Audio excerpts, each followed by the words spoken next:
Hi there, welcome to the latest episode of my 10-minute moan. And the topic of this 10-minute moan is the SNP MSP James Dornan, who despite only turning up and talking at his work 5 times this year in Parliament, has found the time to write to Police Scotland demanding answers to his questions regarding why KneeCap, the infamous Irish Republican group, have been kicked out of the local Trnsmt festival, which happens on the 11th of July, and demanded that they answer his questions. James Dornan's got a strange past. This non-existent MSP, who doesn't turn up to his work that often, has had numerous controversy surround him over the years. Back in 2017, a photograph emerged of him and another SNP parliamentarian standing, posing next to a flag of a proscribed Irish Republican terror group. He accused a homosexual Tory as being Boris Johnson's fag, and he called the Lothian Buses sectarian. He was also in a spat with the Rangers fans group, shareholding group Club 1872, making wild allegations about them. And Mr Dornan, which is his allowance, describes himself as a Celtic fan, which is kind of allowed, as long as it doesn't interfere with your politics. Mr Dornan is one of these guys who evidently claims he will not represent some of his constituents, depending on their political or Christian values. Mr Dornan is not a great example of what an MSP should be. So this contentious figure has written to Jacob Rees-Mogg. I forgot, he actually said one day he'd be going to hell. If your God does exist, you'll undoubtedly rot in hell, was his comments made to Jacob Rees-Mogg when I believe he was a politician. Bizarre, this man. And the letter he wrote to Police Scotland, he demanded answer to a number of questions. Number one, he demanded what credible information did Police Scotland possess indicating there was a risk of an attack or significant disruption should KneeCap perform on the proposed dates.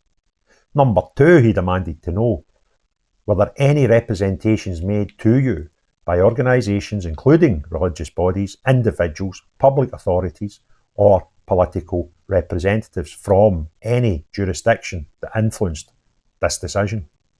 He also demanded to know, a third topic, did the group's well-publicised pro-Palestinian criticism of the Israeli government and anti-genocide stance contribute to this outcome? Number four, to what extent did the fact that the concert was scheduled for July the 11th, the day before the Glasgow hosts 2 major and several smaller Orange Walks, influence your advice?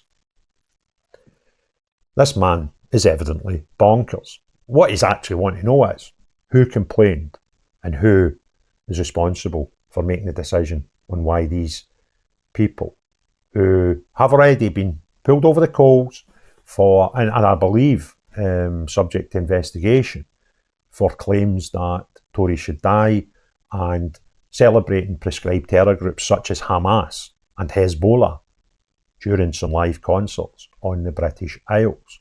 And one thing that I can't understand about this group of boys who are from Belfast, I believe,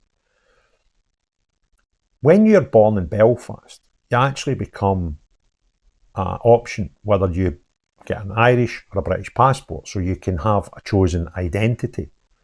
And if they hate the United Kingdom so much, why do they have to do so many gigs on the mainland of the United Kingdom? Staying up to date with events around the world can be difficult, where it's impossible to consult a single source for the full story. Narratives that shape public opinion often just reinforce media and corporate-backed vested interests. It's hard to know what information to trust. See what the media is exaggerating, sensationalising, over or under reporting. That's why I've been using ground news, Ground News is an app and website that combines news from around the world in one place so you can compare coverage. For every news source, you can see if it has any political bias, how reliable the reporting is, and who owns them. They even have a blind spot feed that highlights news disproportionately covered by one side of the political spectrum. Take a data-driven view on the news and stay current. Get news from thousands of sources worldwide in one place. I've been using Ground News to help me get all the world's news in one place and give a more balanced opinion on what we read and viewing who is telling us the truth and who isn't. Subscribe via my link to get 40% off the Vantage subscription. It's the one I use to get unlimited access to every feature. Your subscription can not only help my channel, but also help Ground News, as it makes the media landscape more transparent. Why?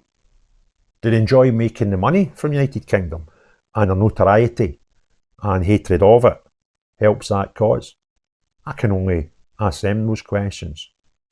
They must be able to answer them to somebody the next time a journalist has got access to them.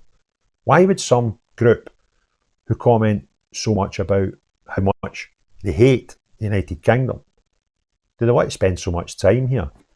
For example, in the Trnsmt festival here in my own city of Glasgow. I can't get my head around that. But I find it not surprising that characters such as James Dornan, MSP for the SNP, would side with people like that.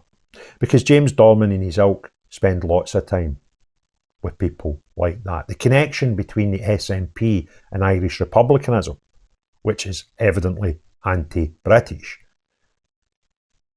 is wide and surprisingly similar to each other, where their hatred for Britain appears to be at the forefront of their thoughts rather than to progress the country they see as independent, and that would be Scotland. So I'm glad that Mr. Dornan is retiring from politics next year, but sad that once I get to Holyrood, I'll be unable to go toe-to-toe with him in our parliament when he starts talking nonsense like this.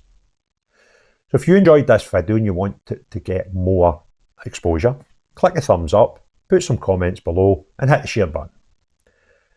And if you've not already done so, please hit the subscribe and notifications bell. That would be fantastic.